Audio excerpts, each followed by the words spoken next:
Buenas noches, iglesia, por doquiera ustedes están. Una vez más, gracias por acompañarnos y por la disposición de que estudiemos juntos la Biblia. Para los que van a seguir el programa en vivo, pues por favor, aparten todo lo que están haciendo y tratemos de enfocarnos y estudiar la Biblia. Para los que lo siguen en diferido o en sus carros, mientras van por el camino, pues espero que el Señor use este tiempo para edificarnos a todos.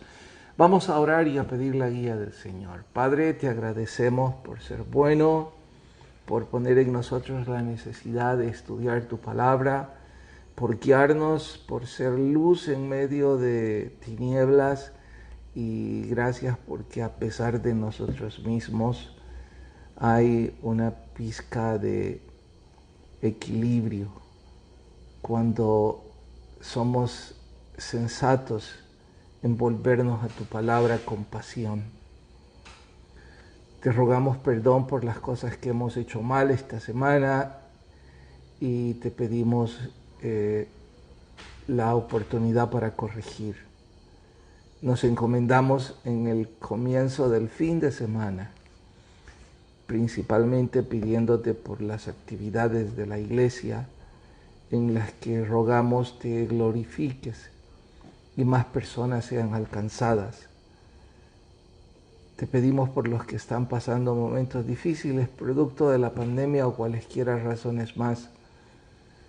Podemos venir, según tu palabra, al trono de tu gracia y encontrar consuelo. Y precisamente por eso nuestro ruego. Nos encomendamos pidiéndonos guíes, nos ilumines en Cristo Jesús. Amén. Bien, estamos estudiando el libro de Isaías, yendo ya por el capítulo 31 al 33. Estamos un poquito después de la mitad y estamos en una saga de profecías que están dedicadas en parte a Israel, en parte a las naciones vecinas. En ese contexto, pregunta 1. Descender a Egipto, contextualizar. Deben tomar el mapa para entender mejor la pregunta y responderla mejor. Van a descubrir que Israel está posicionada al norte de Egipto. Eso significa en un mapa mundi que ir desde Israel hacia Egipto es literalmente descender, en este caso de norte a sur. Pero si a eso le agregamos el nivel sobre la cantidad de metros sobre el nivel del mar, desde luego que Israel está un poco más alto que Egipto. Así es que literalmente significa descender de una posición alta a una inferior. Pero el profeta no está haciendo eco al hecho literal. En esta vez está tomando el evento literal para ilustrar el quehacer espiritual. Lo que en realidad está diciendo es que el pueblo de Dios estaba descendiendo espiritualmente al pedir ayuda en un pueblo que espiritualmente no podía dar ayuda alguna. Y claro, que esto se extiende a nuestra propia vida, en donde la pregunta es, ¿acaso el que no conoce nada de Dios puede ayudar al que sí? La lógica nos dice que es absurdo. Como absurdo es que el que conoce a Dios pida auxilio en el que no lo conoce.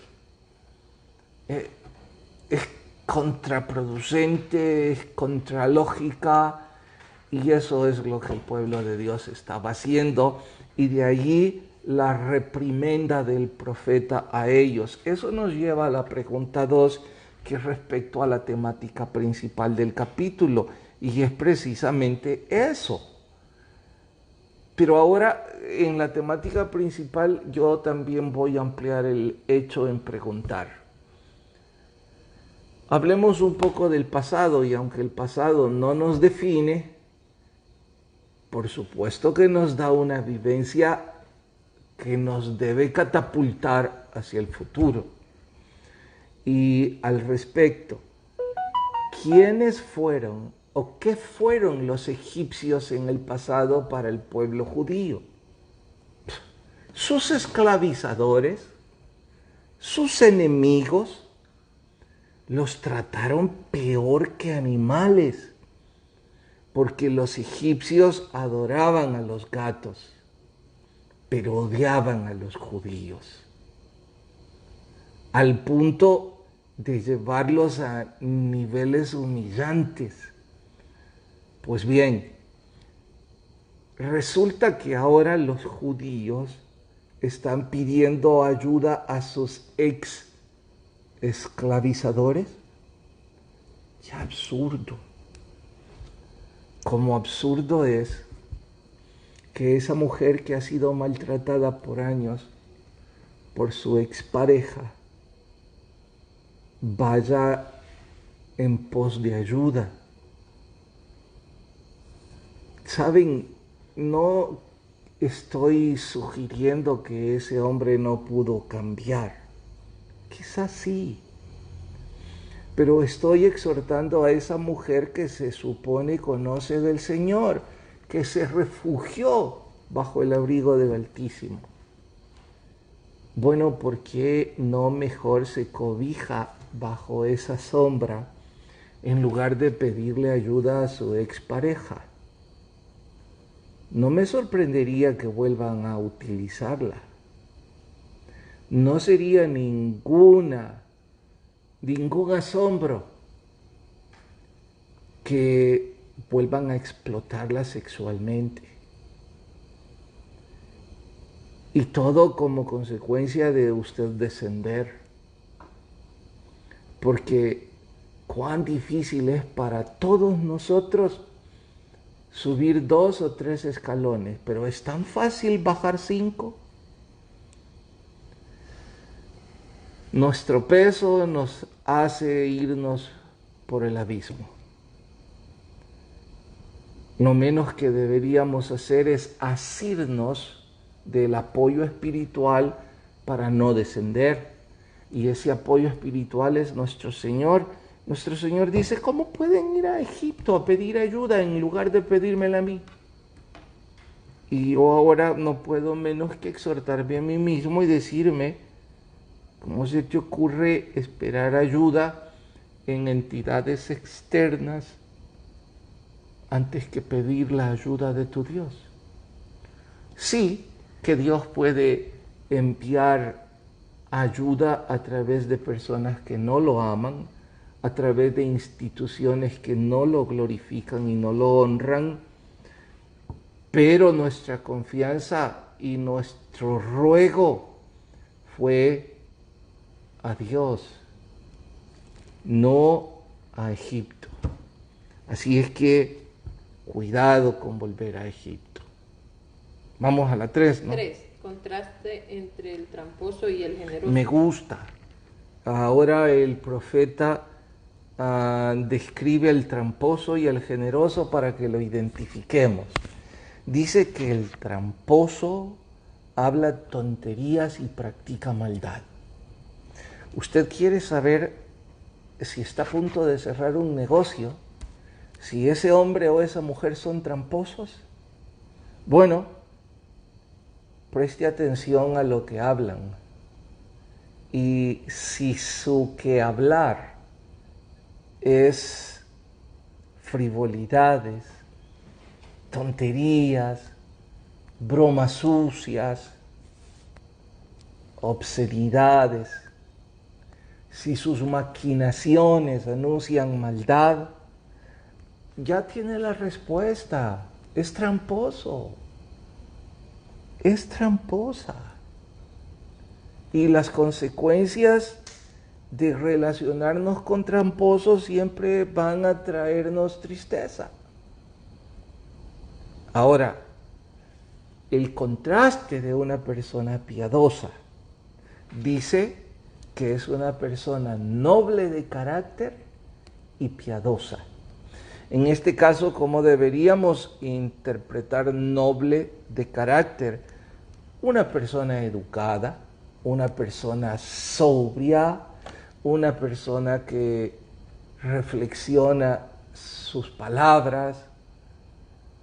Y en cuanto a la piedad, es lo opuesto en este caso a la maldad.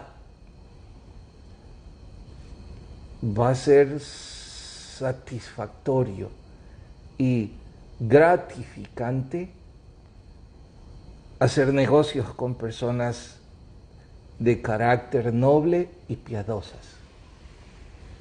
¿Qué tipo de negocios estoy hablando? Desde el dinero hasta entregar su corazón. Si hay personas solteras que me están escuchando, si hay una chica que está ya de novia o un chico que está de novio de una mujer que habla puras tonterías, que jamás comienza una conversación culta, porque no tiene nada culto que hablar. De hecho, ni siquiera sabe definir qué es culto. Pensará que está en un servicio religioso. Como sucedió años atrás, llegó un joven amigo y me dijo: pastor, le presento a mi novia. Claro está que no era de la iglesia y creo que él la llevó para que yo diera mi opinión porque éramos cercanos, pero pienso que él intuía mi respuesta, solo quería estar seguro. Pero lo gracioso y lo triste a la vez es que yo pensé, bueno, quizás viene de otra congregación. Así es que le dije: qué gusto conocerla, qué bueno que nos acompañe, y usted en qué ministerio sirve. Y me dijo con petulancia: no, yo no trabajo en la empresa pública, yo trabajo en la empresa privada. Ay, el novio quería que la tierra lo tragara. Decidiste no prestar atención a la persona de carácter noble y piadosa. Siguiente. 4. ¿Por qué la advertencia contra las mujeres de Jerusalén? Wow, tenía muchos inconvenientes el profeta con un buen grupo de mujeres. ¿Por qué? Porque eran indulgentes, porque eran complacientes con el error, porque estaban centradas en sí mismas, porque no les preocupaba guiar a sus hijos y a su familia en el temor a Dios, y sus vidas giraban alrededor de prosperidad, alrededor de la reputación de la sociedad. ¿Y saben qué? Exactamente como muchas mujeres de las iglesias hoy día, en donde son complacientes con sus hijos, no los presionan para que se congreguen, les consienten, les promueven, los premian, pagando universidades caras, dándoles un vehículo, dándoles mesada, sin siquiera presionarles a que busquen al Señor. Señoras, la advertencia que hace el profeta contra ustedes es grave, muy, muy grave. Por favor, léanla. Se os escuchará mal que yo lo diga, pero voy a recalcar, no es mi opinión, es la del profeta. Dice que esas mujeres se angustiarán y se vestirán de luto. Claro que eso no es algo que yo le deseo a nadie. Por favor, señoras, deben poner como prioridad de sus vidas, como rol principal, como legado, que su casa sea un palacio en donde el trono lo ocupa el Señor Jesucristo y en donde el hijo que no se humilla y arrodilla frente a ese trono no recibe ningún tipo de privilegios, no se vuelva cómplice. De eso habla el profeta. 5. ¿Podemos aplicar el 33.2 a nuestras vidas? Sí, por supuesto. ¿Qué dice? Oh Jehová, ten misericordia de nosotros. A ti hemos esperado. Tú, brazo de ellos en la mañana, sé también nuestra salvación en tiempos de la tribulación. Sé tu brazo, que tu brazo sea nuestro brazo. Es lenguaje retórico y por supuesto que está dirigido hacia Israel, pero claro que sí podemos aplicarlo para nuestro diario vivir, porque todas las promesas que están aquí, aun cuando algunas son específicas para el pueblo judío, pues en forma alegórica e ilustrativa, nosotros podemos asirnos de ella y claro que sí podemos en este caso aplicarla. 6. ¿Por qué sobrecogió espanto a los hipócritas? Los hipócritas, personas con doble rostro, les sobrecoge el espanto porque saben que tarde o temprano su verdadero rostro va a ser develado y no podrán esconderse tras una máscara, tras un papel, y que todo lo que hacemos sale a la luz. De ahí que cuando el juicio comience deberíamos espantarnos. No, yo creo que deberíamos espantarnos ya para no caer en el nivel de hipócritas. Ahora, por favor, es importante que aquellos que nunca han entregado su corazón a Jesús no se tomen de esto para eludir el llamado y el compromiso, porque he escuchado esto 7 veces. O lo he escuchado 3 veces y aún la cuarta. Estoy hablando con lenguaje retórico. Ya quisiera yo. Yo no quiero recibir a Jesús porque yo no quiero ser un hipócrita. Eso es ser rebelde. No sé. Entonces, ¿qué es peor, rebelde o hipócrita?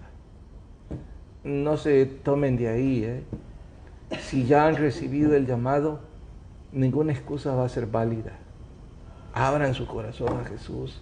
Empiecen una relación con Él, libre de religión, libre de acoso de líderes, directamente con Jesús en la privacidad de su corazón, leyendo la Biblia, orando.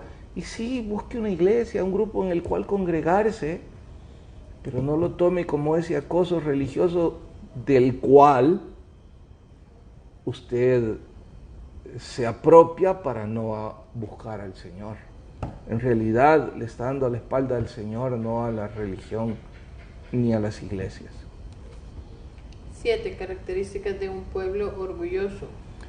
Difícil de entender, lengua tartamuda y cero comprensión. Ese es un pueblo orgulloso. Saben que, si no siempre, la mayor parte de veces, las personas que no se esfuerzan por adquirir conocimiento y sabiduría se vuelven orgullosos como mecanismo de defensa, porque de esa manera esconden su ignorancia, su falta de cultura y su insolencia. Así es que cuidado con los tartamudos. Lo digo en broma, no aquellos que en realidad tienen la dificultad de hablar con facilidad. Vamos a mediocridad ya porque me quedan 5 minutos. Así es que pregunta, esta, la 1. ¿El orgullo patriótico es virtud o vicio? Me encanta este tema y no tenemos el tiempo. Además, Jenny me va a decir que estoy mal. Ya me está diciendo que cambie tema porque... A ver si pego por qué me estás reprimiendo antes de empezar a contestar. Porque no vas a alcanzar a las otras. No, no es por eso. Porque presumís que voy a entrar a Tolstoy y que voy a entrar a la filosofía griega. No, solo voy a referirme a Tolstoy. Él dice que el patriotismo no es una virtud. Él insiste que es un vicio. Y estoy en total acuerdo con Tolstoy en ese punto. El patriotismo y el nacionalismo es un vicio que corrompe a las personas, excepto cuando ese patriotismo tiene razones humanísticas o excepto cuando ese patriotismo está puesto en el pueblo de Dios. No me refiero a racismo. Me refiero a que la Biblia dice que oremos por el pueblo de Israel. Si hablamos de la promesa del Mesías príncipe y que en honor a eso hablamos de un patriotismo judío, pues el aplauso. Si hablamos de que los judíos son superiores, como ellos se creen, simple y sencillamente porque nacieron en la Meca del planeta donde todos los pleitos convergen, eso es aberración. Dios condena a los judíos por esa discriminación y por ese racismo. En ese contexto es que el patriotismo puede ser vicio, pero virtud si se habla de principios bíblicos. Se acabó. Voy a la otra. 2. ¿Quién ofreció sangre, trabajo, sudor y lágrimas? Sir Winston Churchill. Cuando llega a la Cámara, en ese entonces, no sé, ahora ya no me importó leer más sobre política. Alguna vez me ponía a curiosear, pero no más. En ese entonces, Cámara Baja o Cámara Alta, no me acuerdo cómo se llamaba, al equivalente a lo que en nuestro caso sería una asamblea legislativa, o diputados o senadores. Él fue elegido como representante y cuando empezó su campaña, pues él dijo, en lugar de una oferta demagógica, que lo único que podía ofrecer, especialmente que era contexto de guerra, sangre, trabajo, sudor y lágrimas. Desde entonces la frase se ha inmortalizado. Algunos lo ocupan con fines políticos en el contexto de Churchill y bien por ellos. Otros hasta películas han grabado con todo tipo de tonterías. Pero en fin, esa es la idea. Siga. Que ¿por qué ando yo ahí? Pues porque Swindoll lo toma como referencia para hablar de que se requiere coraje para vivir sobre el nivel de la mediocridad. Siga. 3. ¿Cómo se trabaja mejor, bajo presión o bajo gozo? A ver, díganme ustedes, señoras, ¿cómo trabajan mejor? Vos, mamá, ¿cómo trabajas mejor, bajo presión o bajo gozo? Bajo gozo. ¿Y vos, Jenny? Bajo gozo. ¿Y qué hay con los que trabajan bajo presión? ¿Por qué dicen que cuando están bajo presión son más productivos? Porque ¿qué querés hacer tal vez? Porque ¿qué querés hacer? Depende. En cualquier área de la vida. No, porque si es para el Señor, es mejor tenerlo con gozo. Si es para el Señor es mejor hacerlo con gozo, pero si es para áreas seculares, Porque a veces en el trabajo te estás bajo presión, no importa el gozo. ¿Y vos? Lo que sucede es que si es bajo presión se pierde el gozo, no se goza, sino que es alguien dijo que cuando el trabajo es una obligación, se vuelve esclavitud. No se goza. Eso significa que cuando trabajamos bajo presión, no se disfruta.